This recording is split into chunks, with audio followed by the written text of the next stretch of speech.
Palm Springs Air Museum, so on and so on. Then what I would like to do is focus up tight on your face. Okay. And have you say, my name is so-and-so, and I used to be in this branch of the service, and this particular whatever you want to say. Yep. Then we'll go into Beckett. All right, so here we go. So we'll turn it over like this, and I'll sit down. This is Ed Alschuler, and I'm speaking on behalf of the Palm Springs Air Museum. We have the good fortune of having a gentleman with us today who has a most interesting story, and I'm going to let him tell you about it. Good afternoon. My name is Ed Tavill, and I'm a member of the Palm Springs Air Museum and have been for the last 4 years. I've lived here in Palm Springs area for the last 10 years, and I think I'm in paradise. I think we all feel that way, Ed. Ed, what was your final rank in the service? My final rank was a corporal. I was at an MOS that really was sort of screwed up. They didn't have a job for me. So I did little things like I was a battalion motor officer driver. And I was in Korea, by the way. I wasn't in World War II. And I also did TI&E, Troop Information Education, as a job. And I got to be a corporal because I ran bingo parties. And instead of giving the guys in the battery money, I got them dolls, Japanese dolls and things of that type. I was able to buy those in Seoul and from the British Navy houses. The Army, as everybody knows, is very unique. I was trained as a radio operator, intermediate speed radio operator, sending Morse code and receiving. And when I got to Korea, they put me in a field artillery battalion, and they only had openings for 2 radio operators, and they needed a radio repairman. So I became a radio repairman, and I did that until we got shelled. When we were getting shelled, I figured this is not the place for me, and that's when I became the battery battalion motor officer's driver and was transferred down to our service battery. What year was that? This was, I got to Korea in May of 1953, and I stayed there until October of 1954. Were you in some of that bad weather I see pictured in all the newsreels? We had the bad weather, but since I'm from Chicago originally, it didn't make much difference to me. The tents were always warm. We had oil stoves, and the only problem you had is if the oil stove used to clog up. But we solved that problem because a guy would shimmy up the outside of the tent with a rock and drop it down the stovepipe, and the flue would open up enough so you got rid of all the smoke. Huh. Well, since you grew up in Chicago, when were you born?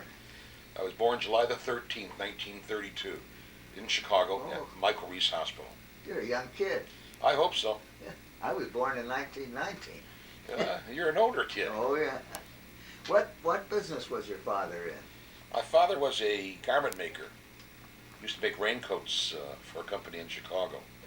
And I was very fortunate that way because whenever he used to make a new model of something or sample, he always did it in my size. So I always had a new jacket or a new suit coat, something of that type. Did you have any brothers and sisters? No brothers and sisters. Okay. Well, tell me a little bit about your early childhood. What do you remember most about it? My childhood was very, very wonderful. I was raised in the north side of Chicago, and I was there, of course, at the start of World War II. I really can't say I had it hard during the war. The hardest thing I had to do was I had to apply to the OPS, was it, in order to get a permit to buy a bicycle. That was the extent of my commitment to the war. Of course, I used to get out of school on Friday afternoons to go collect newspapers and oil for the war effort. So it wasn't all bad. Do you remember anything particularly from your childhood with a fondness or with a feeling of despondency? Either one. Well, I had a very nice childhood. I can't complain about it at all. The only thing I was sad about was I was an only child, which can be very lonesome.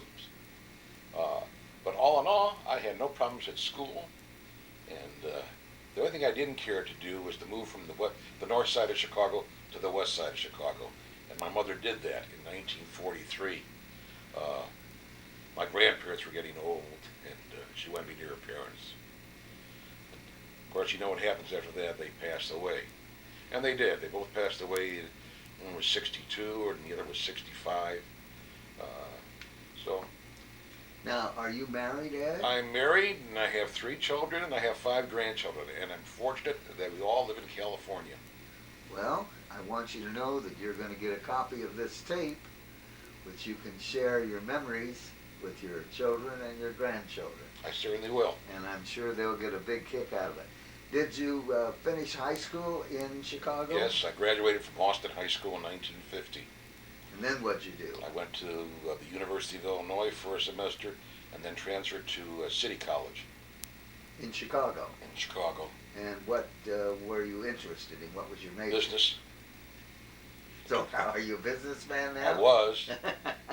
Everything was fine, but see, my father also got very ill then, and died of cancer. And of course, in those days, you didn't have the knowledge or the will for what to do. When he died, I didn't have the money to continue my education. So after 2 years of college, I had to drop out. And it was then, when I dropped out, that I got drafted. See, I got drafted the day, I got my letter of indoctrination the day after Eisenhower was elected president.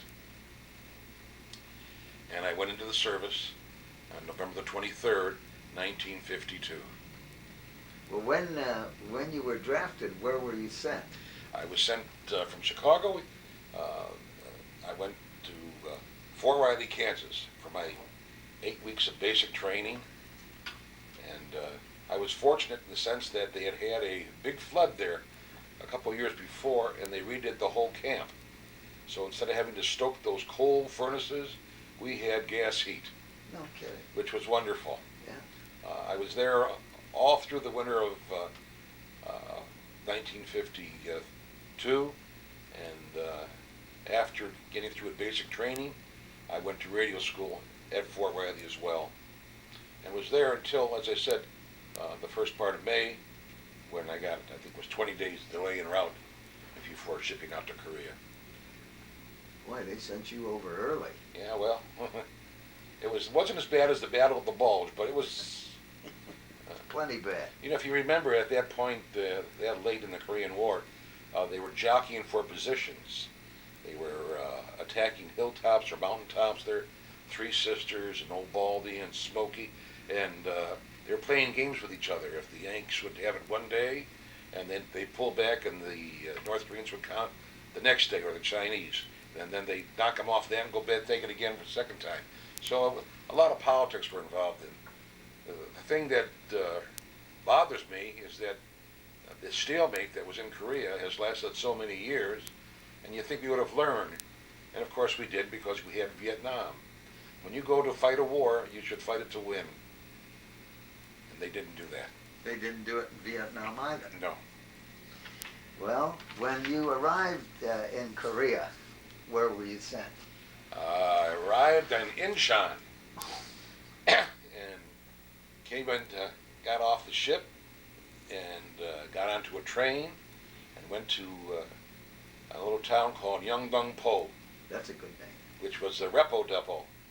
Spent 5 days there, and then got picked up and driven by a deuce and a half north of the 30th parallel around Yeoncheon, Korea. Hmm.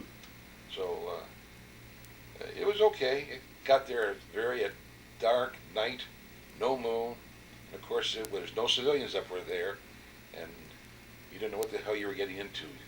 So when you you arrive at the camp or the battalion, and they give you a flashlight and say, "You're going to sleep in that tent, so go there."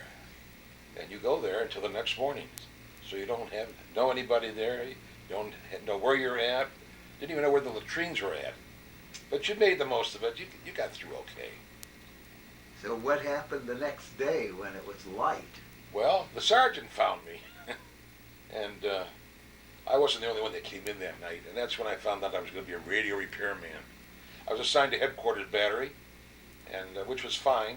Our firing batteries were up on the front. They were less than 1,000 yards from the MLR. So, and you always had one in reserve. And our guns were 155 howitzers. So they were powerful weapons. And I was fortunate, I was in an outfit that only had, in my time period, about 6 to 10 casualties. And it was from shelling by the North Koreans or Chinese. So I was very, very fortunate in Korea. And how old were you when you went to Korea? When I went in, Yeah. I was 20 years old. And Were you afraid? I think everybody's afraid because it's unknown. You don't know what it means. You figure if you go to Korea, everybody's going to get shot at. Well, there's a lot of guys who went there and weren't shot at, just as there was with Vietnam or in Kuwait, problem, the Desert Storm. There's a lot of support people, more support people than infantry people. Right. I mean, you look at today with the battle they're having in Afghanistan, we've only lost, in this last big battle, 6 men. And got wounded, but only 6 casualties? I mean, fatal casualties? That's almost unheard of. So what it's telling us now is that the way the Army is, you no longer have the battalions or companies and battalions of manpower, infantry, that go and fight a war in combat, hand-to-hand combat. I don't think you see that any longer. Just as you no longer see airplanes, dogfights. They all shoot by way of missiles. Yeah. Do you remember any of your experience that brought you close to combat? Well, yes. I knew, it made me realize that I didn't want to be in combat. Let me turn this over. When I think I was in Korea, or in my outfit, less than 2 weeks. And of course, you're on the bottom of the totem pole, so you get all the bad details. So they took a bunch of us, I'd say a half a dozen men, with the sergeant, up to the MLR to work on our forward observation post. And I'll never forget this, because as you're getting up there, and it's in the mountains, and all of a sudden there's camouflage netting in front of you. You say, what the hell's that for? And that's so that the Chinese can't see you in the truck going up. And I figured, my God, that's something unusual. But then you get over the hump or at the top of the hill, and you start coming down the valley, then they can see you. And I'll never forget this, because all of a sudden some Chinese gunner started shooting at us. And where I used to take our artillery men, somewhere like 3 rounds to zero in, they did it in 1 or 2. So you could see boom, boom, and you know the next one's going to be right where you're at. So luckily I had a driver then who was smarter than anybody I ever seen. He speeded up, and sure enough, we got by it, and the 3rd shot hit. So I was lucky. That made me realize I don't want to be up the front. And the only other time I went up there was after the fighting stopped, and I went up there just to sightsee. That's quite a story. You were never injured, were you? No. You remember how you felt during that first contact with the enemy? Well, I knew that I couldn't understand why would somebody be wanting to kill me. I didn't do anything to them. And then you realize, well, they probably are thinking the same thing. Why do we want to kill them? And I used to keep thinking, young should not be in the Army to go to war. It should be the old men in the service to go to war, because they're the ones who make the wars. But it never happens that way. Did you have any specific memories of your time in the service that call to mind occasionally? Well, any guys you met? Oh, any sure. Incidents? In fact, it's very. There were 3 men that I was very, very close with in Korea. One was a Don Rogers, who was someplace in Missouri. A James Barnhill, also lived in Missouri. And the third guy was a Russell Stewart from Baltimore. I lost track of them, couldn't find them. About 2 years ago, I started getting interested in using the computer and the internet. And the first thing I did was go into the 8th Army website, and then you drop down from there to the divisions that supported it, and then unassigned units. One of them was the 623rd FA Battalion, which is the battalion I was in, and they had their own website. So I went there and registered on the site with my name and address and my email address, and asked if anybody knew this of these three people.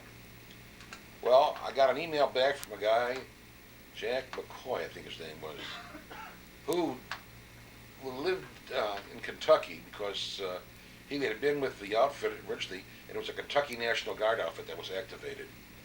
But anyway, he gave me the address for Jim Barnhill and Russell Stewart.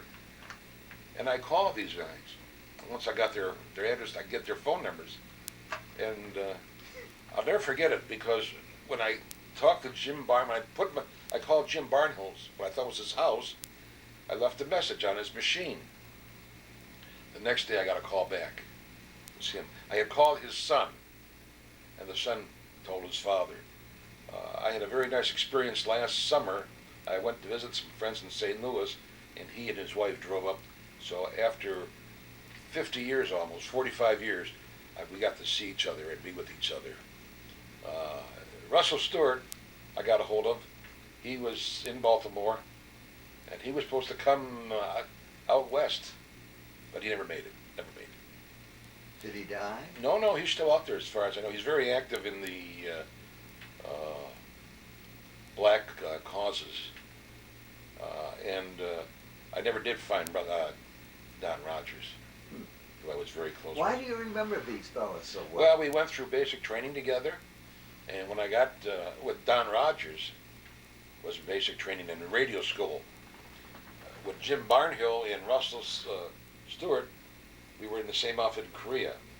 And I have to tell you, this was the Kentucky National Guard outfit, and most of those guys didn't really have an education. So I found it very difficult to communicate with them. Well, Russell Stewart and Jim Barnhill both had an education. Now, I don't mean to imply that we were better than they in the outfit, but these guys were mostly rednecks, and I'm not a hunter, and I'm not a fisherman. I just want to read, those days, read a book and Time magazine and things like that. So anyway, Jim Barnhill was the company clerk, and he had his own room in the command post. So if I wanted to be alone with somebody, I could go down and sit with him. I had one other odd job that was really unique. I was a licensed projectionist in the Army. I used to show the movies. Now, our movie projector was, at first, was the old Bell and Howell projectors, and we showed them on the outside. Well, they sent me down to projection school because we got new projectors, and though if you had the connection to go from one reel to the next reel automatically, you had to charge a quarter for the movie. So we never got those connectors. But he used to show the movies outside. Well, the first sergeant thought it'd be nice for me to pull guard duty. So he put me on guard duty and on third relief so that I could show the movie and still pull my guard duty. Well, I was really perturbed. So since it was a volunteer position anyway, I just didn't go show the movie. And I could hear, now they were at headquarters battery, and I could hear them clapping. And all of a sudden, the sergeant comes in and tells me, "Why aren't you showing the movie?" I said, "You put me on guard duty. And I don't think I should. You know, if it's an extracurricular duty, why should I pull guard too?" So he left. But about 10 minutes later, Battalion Exec Lieutenant Moses came. Lieutenant DeLay comes in, and to my tent, and he says, "Tavill, why aren't you going to show the movie?" So I tell him why I shouldn't be on guard duty and while having to show the movie. And he looked at me and he said, I think you're right. I can't order you to go show that movie. But Major Moses, the battalion commander, is sitting out there waiting to see this movie. Now, I can do this for you. If you go show that movie, I guarantee you that tomorrow I'll look into this. So I said, thank you, Lieutenant Leahy. And I went and I showed the movie. And that was the last time I pulled guard duty. That's a great story. Yeah. So there's more than one way to skin a cat in the service. Have you got any more like that? No, that was... All right, let's bring it up to, when were you discharged? October of 1954. Came back on another troop ship, but I had learned, going over, they put us in the compartment, and what I didn't realize that if, like I was in F compartment, that compartment had KP for 10 days on the water. Well, I didn't go to do KP. I told them I wanted to be a baker. I just never went to bake. But coming home, I was a projectionist. You had to show one movie a day, and that was my duty for coming back for the 2 weeks. Turn that light on, will you? I think we'll get a little more. Yeah, that's good. The flattens the light on. Yeah.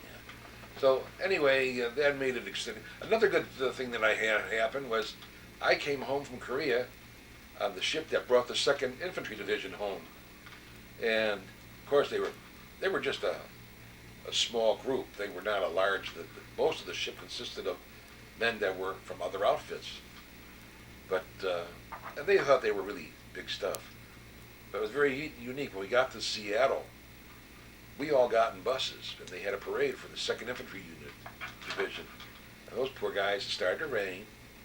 They're in the back end of a 2.5 truck.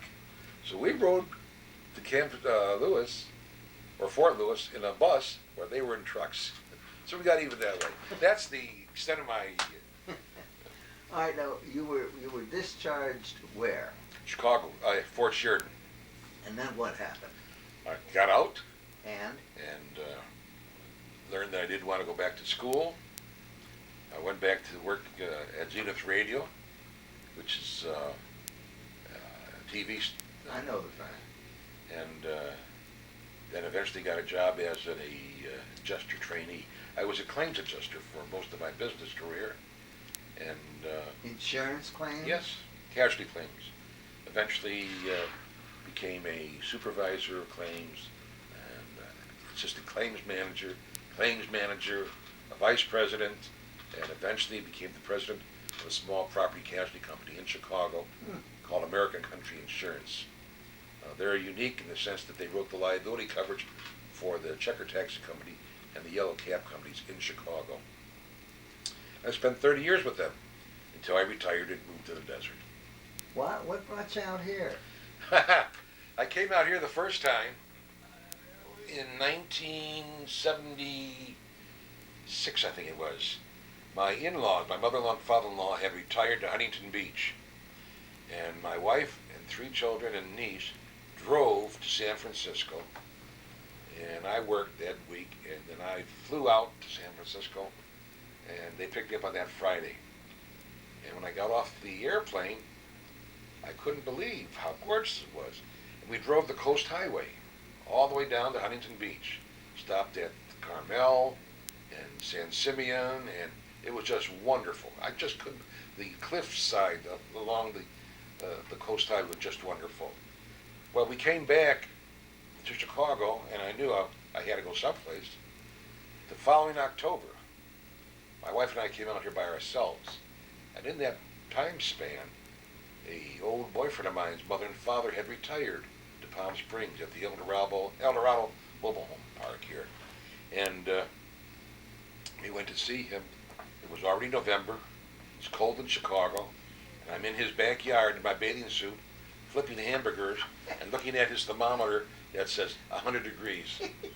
And I'm not perspiring. And I said, what the hell am I doing in Chicago? That was the start.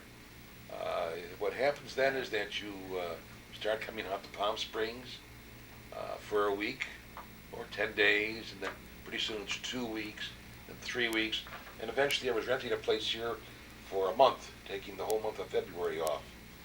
And then 12 years ago, I bought a house here in Rancho Mirage and started coming out here like in October.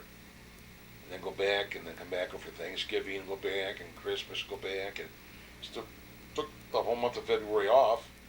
And then I would bring the company executives here in April. We'd have a think tank session, you know, where we all think and tank it up. We used to drink margaritas like 11 o'clock in the morning. It was wonderful days those days. Wonderful days.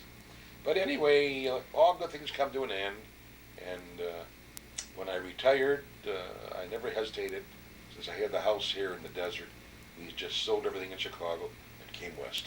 Now, where do you live in Rancho Mirage? I live off of Tavill and Frank Sinatra. So do I. Where do you live at? I live in Los Cocos. Well, we're not 2 doors away. I live at Chandra Lane. How about That's that? Huh? funny. Well, you must know Artie Feinberg then. I know Artie very well. Yeah. He's a neighbor. Mm-hmm. And Cy Colmar. oh, one of my favorite people. Yeah. How do you know Cy? Well, there's a woman that lives in my complex by the name of, Jean Gross. And Jean Gross's husband, Ernie, and Cy were in the Army together. They became close friends. So when I bought the house there and met her, I met Cy. He's a lovely guy. Yes. He's a lovely guy. I've lived there since '75. Well, you were smarter than I am. Yeah, I paid less than you did, I'll guarantee you. Yeah. But prices are going up out there. Mm-hmm. All right, so you spent 30 years. How'd you get into this adjusting business? Well, That's a far cry from your background. yeah, my father had died, and my mother and I were not close. And I always thought I probably would have wanted to be a lawyer. Yeah, this was the closest thing to being a lawyer. Investigation for claims. And you have to have the knack for it. I did very well as an adjuster. But I was only an adjuster for a very short period, maybe 4 or 5 years. Well, did you get a job with a firm that was Yes, in this business? with an insurance company. I see. I went. And who trained you? They do. I went to a claims school in East Orange, New Jersey, for a month. And then if you practice, there's all kinds of, it's like being a docent at the Palm Springs Air Museum. You have a good training program, and if you like what you're doing, you pick it up quickly. Yeah. And I did. I was very, I don't want to say I was exceptionally good. You must have been. You became president. Yeah, I was a vice president at 33. Yeah, so I did fine. I achieved more in my business career than I ever thought I would have. Well, you certainly thought a lot of yourself, didn't you? Well, it worked out very well. Do you recall any incidents in your business career that you would relate to your grandchildren? Well, when they got older, I would. Give me one. I can remember one instance when I went to the bathroom in our office, and I'm sitting in one of the stalls with the door closed, and I hear an adjuster come in with a claimant. And he more or less tells this guy, I'm going to pay you $500. You'll give me back $200. And we'll both make out all right. And with that I said, Mr. Hawkins, I'll see you in my office in 5 minutes. So I got through what I was doing. I went back to my office. By that time, his draft book and his cameras and everything were all gone. He had left. So yeah, you find a lot of things out. Different lifestyles. Different measures of integrity. Yes, very much so. Now you have spoken about the things that you did, but let's talk about your family a little bit. Tell me about your kids. Well, I'm very fortunate. My 3 sons are all well. I've never had a problem with drugs or with alcohol or with the police. One son, youngest one, is 36, and he'll be getting married for the first time in October. My middle son is a district attorney in San Bernardino County. So he followed in your wishful thinking. Yeah, he became a lawyer and was a very successful lawyer. And my oldest son lives in Sacramento area, and he is a entrepreneur. He has check cashing stores. He's in partnerships with a cousin. And their wives? Mark's wife, the oldest one's wife, Patty, is from Chicago. And Greg's wife, he knew for 9 years before they got married. That's Joycey. They went to school together. And Robbie met his lady just this past year. Well, tell me about your grandchildren. Well, that's your, of course, anybody who's a grandparent knows, that's your joy. If you could do away with children and go straight to grandchildren, it'd be much easier on us all. I am fortunate. I have 3 granddaughters and 2 grandsons. The oldest one is Bess, who is just who's just 13. She had her bat mitzvah this past June. And where does she live? She lives out in Sacramento, and she's a horse lady. She's been riding horses since she was 6 years old, and she goes to meets, and has several blue ribbons. The middle daughter is Tess. Tessie is an athlete. She plays soccer, is doing very well. And Joshua, my little grandson there, is very unique. He's very slight, and he's doing wonderfully. He had some trouble earlier in his life, but he should be doing fine now. And he's playing soccer as well. Now, the other 2 grandchildren, one is Hannah, who is, I think she's 8 now, and Lucas. Well, Hannah is 8 going on 30. She's exceptionally bright. She's very caring. And Lucas, her brother, is unbelievable because his father's nickname was the Grinner. He'd always grin. Well, Lucas grins. And it's fun to watch Greg, who is his father, goes to discipline him, and Lucas looks at his father and starts to grin. And he can't keep a straight face then. So it's pretty hard to discipline somebody when you're laughing. Yeah. But all in all, we have a wonderful family, I think. The best thing I've got, of course, going for me is my wife. My wife, Adele, is the light of my love, and I always say I got her young enough to form her the way I wanted. I met her when she was 17. She was engaged at 17, was married at 18, which is way, way too young. But we've had a good life together, and we've had a good family, and God love her, she's the best friend I've ever had. Well, you've had a good life, a very good life. I'll tell you how good it was. My license plate in Illinois was GUDLYF. That's wonderful. It stood for good life. Good life. Let's go back again, if we can, to your wartime experiences. You must have had some comrades whom you were especially fond of. You talked about them. How about some of the boys that you didn't particularly care for? Had one. He was a redneck from Tennessee. His name was Whitey. And the only time I ever had a fight with Whitey. No. Yeah. He thought it was very cute to take a knife and take the dull side of the knife and like he's cutting you. And he caught me one day when it just hit me wrong. And he was the cook. And in Korea, in those days, we had a mess skillet, and you used to have to soak it in boiling water, and then again 3 times. Anyway, he did that to me. When he did it, I hit him with the skillet, with the mess kit.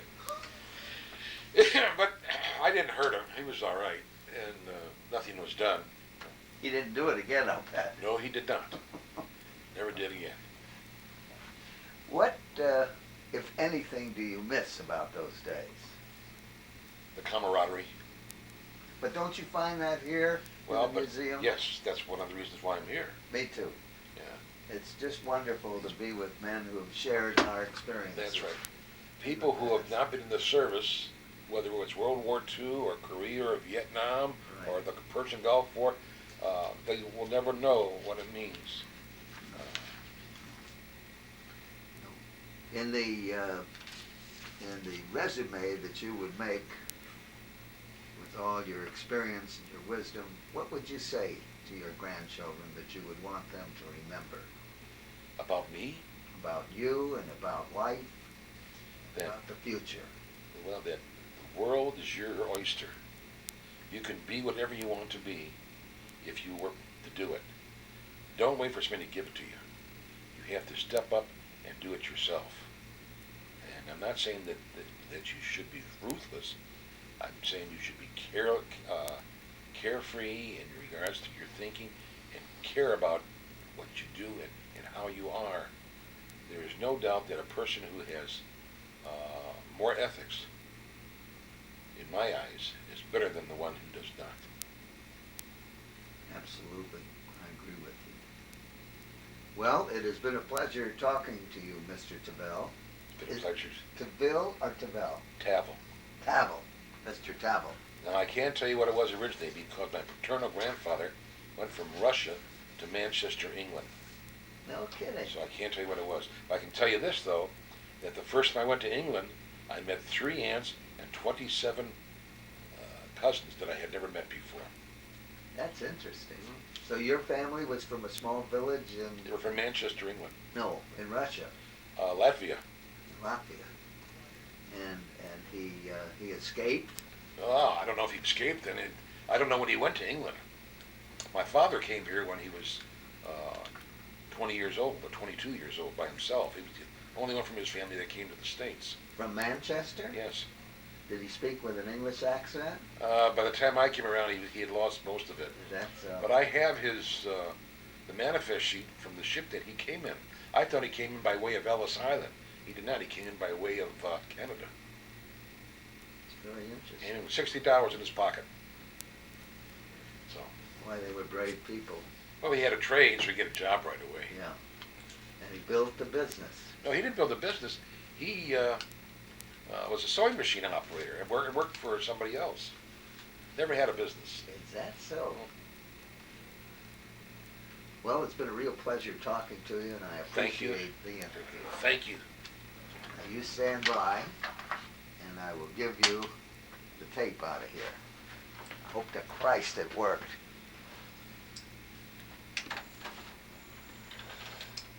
See if it worked. If it didn't work, you could shoot me. Oh, there's something on here. Yeah. But it's not much. God, we talked for an hour and a half. Trina, you're all done? Ed, this is my wife, Trina. Hello. Ed Tavill. We just finished our interview, but I don't know how to work the How damn did you get equipment. such a young wife, man? Yeah, She's only 28 years younger than me. 28. Oh, you're my idol. It wasn't hard. She married me for her money. For her money, huh? Her money. I didn't have any. How do you do this, Trina? Eddie, I don't know. Well, I don't know either. We just finished. But he's supposed Why to... don't you get some help? There's nobody in there that knows anything. Eddie? Is Dave here? David knows how to do this stuff. Ed? Yeah, wait, Let me show you something. I think it's rewinding. Excuse me just a minute.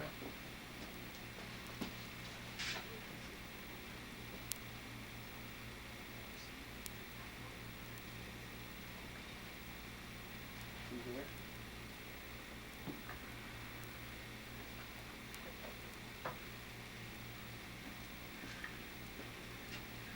See if I can get the... I don't even know how to get them out. Must be Now, it sounds like it's rewinding, doesn't it? Yeah. Which is what we want it to do. Well, you take this with you, and if it doesn't work, we'll do it again. Okay. We'll get until we get it right. I told him I did. Oh, that turned it on and off. We don't want to do that. All right, now we're back. Play. Play? Yeah. That doesn't play. It's a button above it. Here? Right there.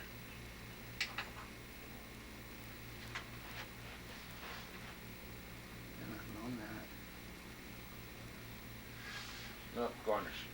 Did you? I can't see. Can you see? Well, the first one over here is eject. Look, Is it, right there. does that say eject? I think so. This thing It says record. that says record, so you don't want that. And this one says Play. play, and this one says stop. So we stop. Yeah, there's your tush. Well, that'll make a good picture. Now, how do we get the goddamn thing out of here? Channel 2. Didn't you take it out? I took it out once, but I put it back. Well, there's got to be a reject. What do you call it button? Yeah, it's got to be an eject button, but where is it? Well, I can't see. Let me take a look. Pull this thing over. This one. I can't see either. No. Oh, that time I think we got it. But that's enough. That's enough. I'll try and get these down.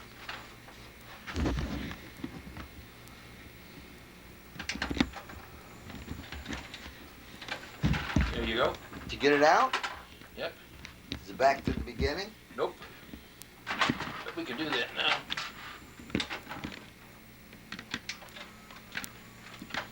It's rewinding now. All right, this one is David's. Now let's see what this says. Play, record, stop. Power. Stop. Huh, this one there's nothing on it. Total disaster. I'll put this back.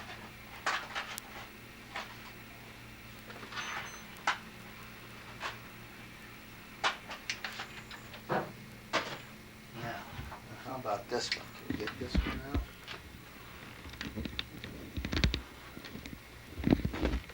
Nothing on this one. Nothing on it? No. I got it playing, but nothing's happening. Let's see if there's something on this one. Looks like we're gonna have to do it all over again. All right, that's a rehearsal. We'll do it again. What does your day look like for next week? I don't know. I'd have to go home and check it. All right, we'll see if you got something open Saturday or Sunday. That's the only days you're here? That's the only days I have the studio reserved. See, each interviewer has his own days for using the studio. Now, I can trade with somebody else if it's more convenient for you some other day of the week. Wednesday. Wednesday. Mhm. Wednesday Or after. Thursday morning. Thursday's okay. See, I'm here Thursday afternoons. Oh, okay. Well, Thursday morning. But this week I've got a mediation course I'm taking. What for? I'm a small claims mediator. No kidding. Yeah. I like a guy that keeps active.